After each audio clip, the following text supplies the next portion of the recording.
in Silicon Valley. People come up with an idea and may have very little funding, but they truly believe that they can change the world. And I'd like to see that feeling in more markets. That's interesting. And does the tech sector in Canada, and I guess in Vancouver specifically, does it focus on one specific area, or is it a bit of a mix of everything? I've seen everything come up in Vancouver. Yeah, a little bit of everything happening, everything from consumer technology through to B&B, everything along the spectrum, so not one area in And particular. a beautiful city, I might add, too. It really is. All right, so we're going to be talking about Hotwire PR, some of the big changes there over the past couple of months. We'll be talking about the Pepsi Kendall Jenner, is it a gate yet? I'm looking at Allison Kansky, who's off camera in the off camera role. Is it a gate yet? Is it? I don't think there's been. I haven't seen a Pepsi Gate hashtag. No. Yeah. We may be on the verge. We might be. Or it may have passed already. Oh, we'll be talking a little bit about advertisers pulling out of the O'Reilly factor. And we'll be revisiting Leggingsgate, which somehow became the bulk of our podcast last week, wasn't it? So first of all, there are a number of changes in Hotwire PR over the past couple of months. Brendan Craigie has exited, and you were actually part of the firm that was acquired last summer. That's so right. Tell us a little bit about that. Yeah, well, M&A is rampant, I would say, in our industry now. It's almost every week there comes, we see some kind of headline in PRWeek about a firm that's been acquired. So we were acquired by Hotwire at the end of September last year, so it's been a little over 6 months together. What was beautiful about our acquisition was we had partnered with Hotwire for probably about a decade, so we had a lot of joint clients in common, and most importantly, we had a lot of similar values. And I don't know that that is always a discussion in integration and acquisition conversations, a values discussion. And I think that's what's helping us move along quickly in integrating. When you say similar values, what do you mean? What are a few examples? Yeah, our values include being really daring and curious. We both had that show up in our value statements. You've got to be curious constantly. Really understanding and getting deep into technology, that was a common value that we held, that we're not agencies that work at the surface of technology. We really understand it at a deep level. Constant learning, continuous learning was also a similar value. So we actually put those things on the table first before we had conversations about anything else to say, is this a values match? Because if it is, then we can really make this work. I thought it was interesting. I covered it last summer, and I remember thinking you guys had a pretty nice fit in terms of offices in North America, in terms of making the pieces fit together. What's something, though, that people don't realize when you're on the being acquired end? Yes. What's the feeling like? Is there a bit of uncertainty? Is there a bit of don't know what's going to happen next sense? I've been in lots of acquisitions too, even before this one. I worked in-house as a head of marketing and head of comms for about 20 years before coming onto the agency side. And there's always uncertainty for both organizations when you come together. And so for our team, what it was about is really telling them the story of what this means to be better together. And that's what we focused on. And we focused on what are the opportunities for the team as part of a bigger company. And that was really exciting. We work with a lot of people who would love to go to Italy and spend some time in that office, or go to the London office and meet colleagues there. So that has been our focus. And if I can tell you about a program that we did. Sure, go ahead. We did two things. One is we took all of the staff in the US to an offsite and spent some time bonding together. We went to Austin, spent 2 days together to build a new culture, a combined culture that was really successful. And then we have just awarded something we call the +1 program, where we had staff submit videos on which office they would like to go spend time in, and we're sending 5 of the US staff to our international offices to spend a week with the team there. And we also think that's a way the integration can accelerate. Now, when you were with Eastwick was much more North America focused, safe to say, right? Absolutely, yes. Yeah, so you have much more of an international flavor than you used to. So that sounds like it's a nice perk for staffers. Yeah, it's great for staff, but it's also been great for clients, because a few of them, when the acquisition was announced, said, you know, we were at the point where you were not big enough for us anymore. We wanted a team with international offices, and we were thinking we might have to make a change, but now you're part of Hotwire. This is fantastic. We can grow with you all over the world. And you've reported to Barbara Bates over there. Yes, that's right, and I still do. Is Barbara going to be the next CEO of Hotwire? Oh my gosh, who knows what's going to happen, but I can tell you what we're focused on right now is the global leadership team is in charge. Okay. So we've got Alex McLafferty and Andy West and Adrian Talbot, all out of the UK, and then Barbara and I here in the US. We formed the global leadership team.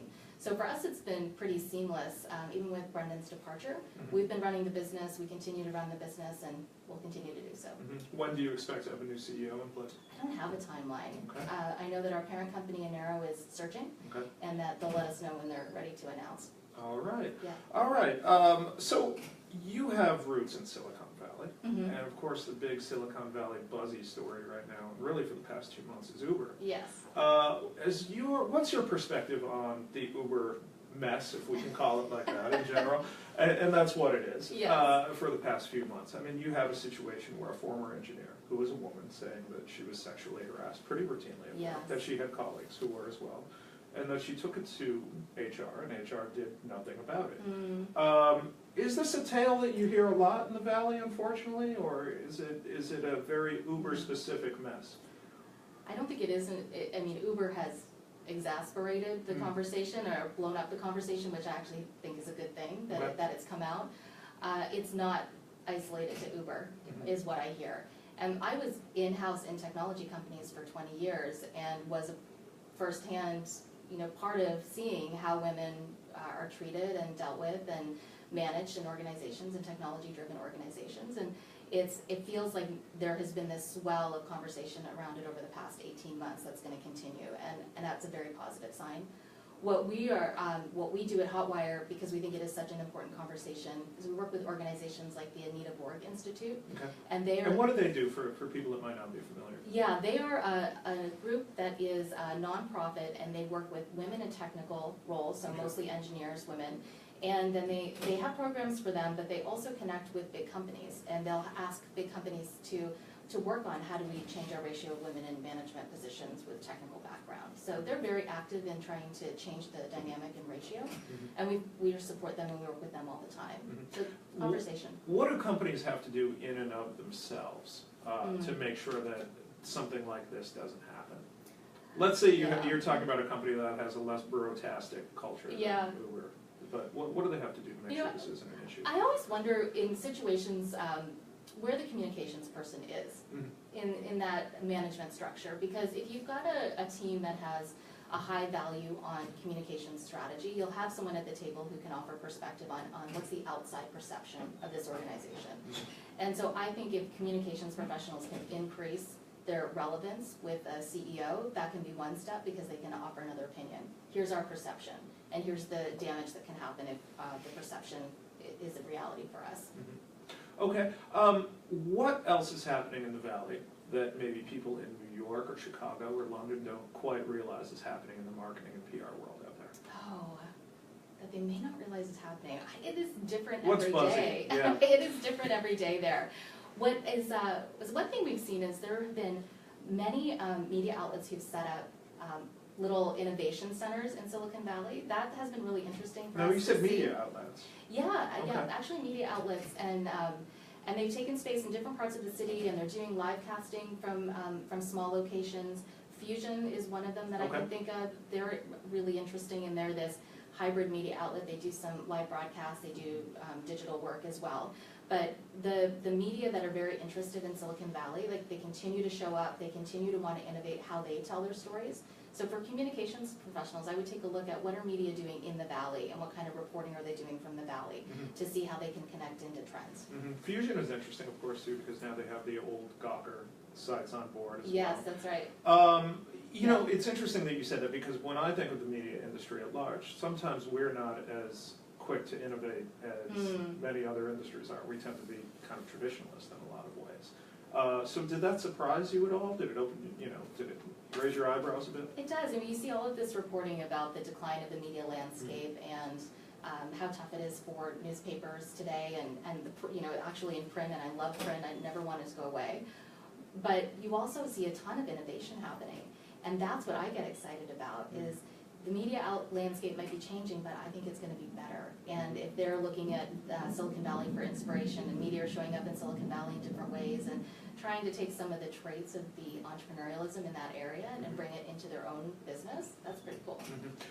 We hear a lot about the adverse effects of gentrification in Silicon Valley and San Francisco. Do you see a lot of that as well? I mean, do you see a lot of outrage, a lot of people upset about that sort of thing? I do, unfortunately. Yeah, I think it's very sad for the city. And seeing on my commute to work, I see the big buses that are Right. loading people on to go down to Google and Facebook and the other big tech companies to head out of the city, and the cost of living is exorbitant and seems to be increasing all the time. Right. So there is a lot of outrage about it. I haven't seen many solutions. You know, what do we do next? Right, right, yeah, we have a similar situation in Brooklyn, which is, there's more space, I think, but kind of a similar situation where the prices have gone up for the Yes. past number of And you years. think, when is it ever gonna end? How- That's a Yeah, terrific question yeah. that economists are looking to solve. I didn't want to make a direct segue from Uber to Fox News and the O'Reilly Okay, factor, but there here you we go. are. Yeah. So say you had a client Okay. that was looking for a big-time cable TV hit to go on. Mm-hmm. With everything swirling around Bill O'Reilly right now, would you advise them to avoid the O'Reilly factor or to tough it out and go on there? It would really depend on the client, Yeah. actually, and it would depend on what the client was looking to achieve.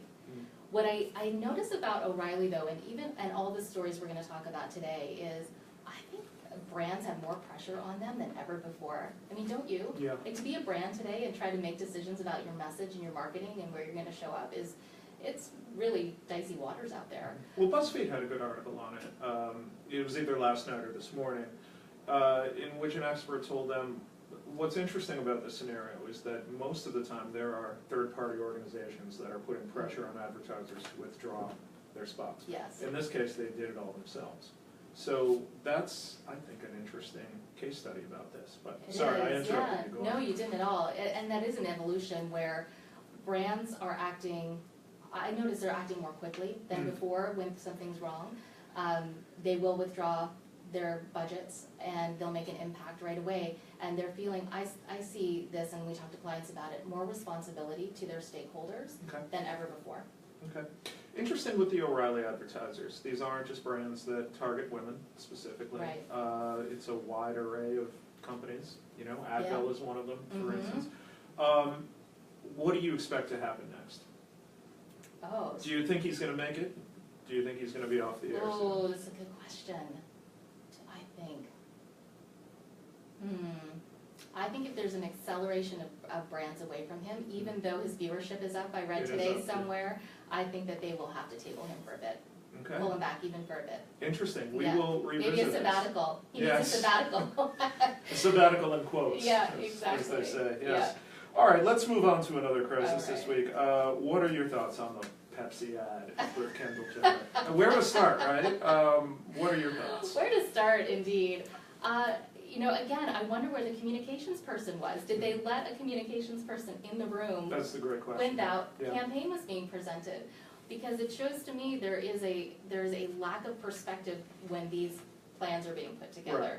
And if you've got someone in the room who can understand the public perception and the impact, maybe it never would have come out. There was a part of me when I first saw the ad that thought maybe this is actually a hyper-aware, self-mockery, Saturday Night Live type thing Yeah. that Pepsi is doing, and I clearly realized how wrong I was immediately. You said, no. Yeah, how does this sort of thing happen? How can this happen? You've been on the client side. I How certainly can have. how can this happen? You get really, you get an excitement around the campaign being presented by your ad agency, and you fall in love with it, Okay. and you start to defend it and swat away all the doubt. And then if you've got a marketing leadership that feels passionately about an idea and can connect it, seemingly, to what's happening in the world today, then you can get sign off on it. But what I learned, because I've definitely had a few fails in my career being in-house as a marketing leader, is unless you've got that perspective of strong strategic counsel at the table from a different audience perspective, then you can go astray. And you do need someone who understands the customer point of view incredibly well, and you do need someone who understands the public perception point of view. What do you make of the fact that this was their in-house agency that was behind this? Well, I think even when you're in the in-house agency, you have a responsibility to be incredibly creative, and this sounds like it was a far-reaching concept that got through the lens, Okay. and, or got through without a lens, maybe. And what do you make of the statement that Pepsi put out yesterday? It seemed that the one thing that jumped out to me was that they were very quick to apologize to Kendall Jenner for putting her in this situation. That's their words, I putting her hadn't in seen this that situation. part of it, okay. You know, as though she's not a celebrity with a million handlers and managers Yes. and things like that of her own. But I thought that was really interesting.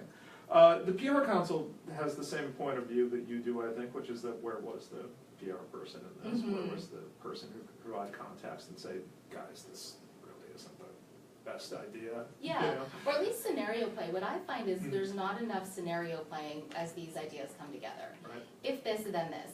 What if this happens, what will we do? And maybe they did that. They did come out fairly quickly with a statement, so maybe they had that in their back pocket. But I don't know. It's a mess, isn't it?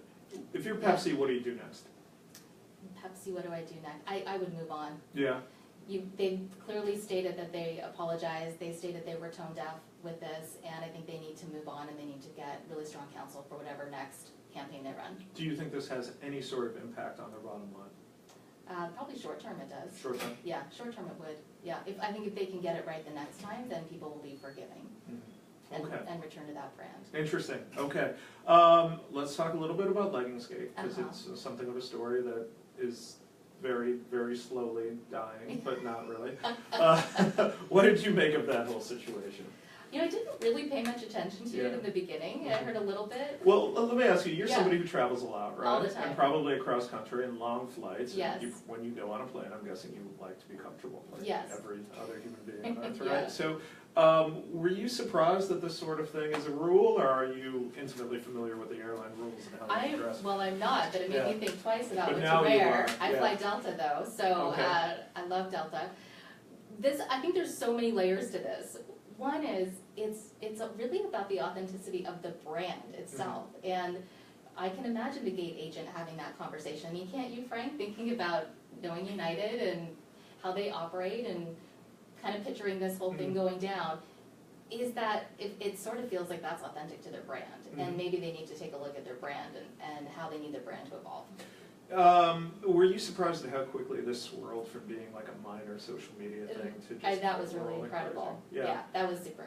I don't think that, and this is something of a pet theory. Okay. I'm not backing this up with data, but I do think it's not a coincidence that this story rolled out of control on a weekend, one of the very few weekends where the president hasn't tweeted anything interesting. Oh. So there was That's no interesting. real crazy news out of Washington that Yeah. weekend. And So it was wide open space for something to take hold. It feels like it, right? Yeah, it would.